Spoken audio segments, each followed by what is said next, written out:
गैर जिम्मेदाराना, तथ्यहीन और दुर्भाग्यपूर्ण नैरेटिव से ग्रसित।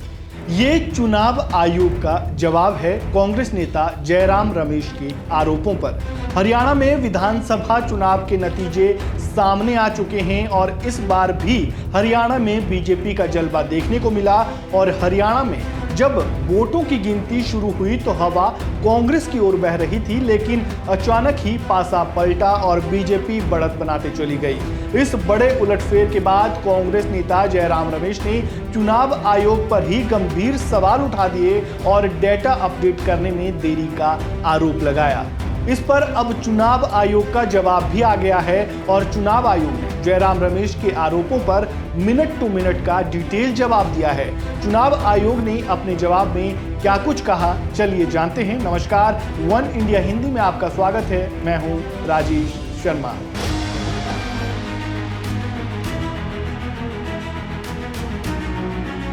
कांग्रेस नेता जयराम रमेश ने मंगलवार को चुनाव आयोग पर अपनी वेबसाइट पर हरियाणा विधानसभा चुनाव परिणामों के शुरुआती रुझानों को अपडेट करने में जानबूझकर देरी का आरोप लगाया। उन्होंने दावा किया कि चुनाव आयोग प्रशासन के दबाव में पुराने और भ्रामक रुझान साझा कर रहा है, जैसा कि इस साल की शुरुआत में लोकसभा चुनावों के दौरान हुआ था। जयराम रमेश के इस आरोप पर अब चुनाव आयोग का जवाब आया है। चुनाव आयोग ने डेटा अपडेशन का मिनट टू मिनट डिटेल के साथ जवाब दिया है।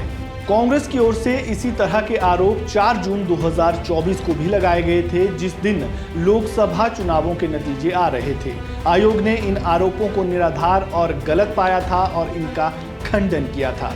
ये पहले भी स्पष्ट किया जा चुका है कि वोटों की गिनती कंडक्ट ऑफ इलेक्शन रूल्स के नियम 60 के तहत पहले से निर्धारित काउंटिंग सेंटरों पर होती है।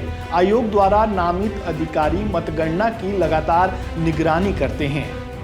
आपने ईसीआई की वेबसाइट पर हरियाणा चुनाव रिजल्ट के आंकड़ों के अपडेशन में देरी का आरोप लगाया।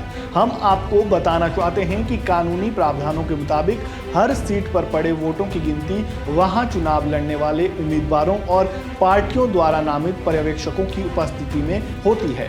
डेटा अपडेशन में देरी के आपके बेबुनियाद आरोपों के समर्थन में हमें कोई भी सबूत या रिकॉर्ड नहीं मिला है। आपने हमें जो मेमोरेंडम भेजा है उसमें भी कोई तथ्य प्रस्तुत नहीं किए गए हैं। निर्वाचन आयोग ने जयराम रमेश के आरोपों को खारिज करते हुए बताया कि हरियाणा विधानसभा चुनाव के परिणाम हर 5 मिनट में ईसीआई की वेबसाइट पर अपडेट किए गए। करीब 25 राउंड की काउंटिंग हुई और हर राउंड की काउंटिंग पूरी होने के 5 मिनट के अंदर डेटा ईसीआई की वेबसाइट पर रिफ्लेक्ट हो गया।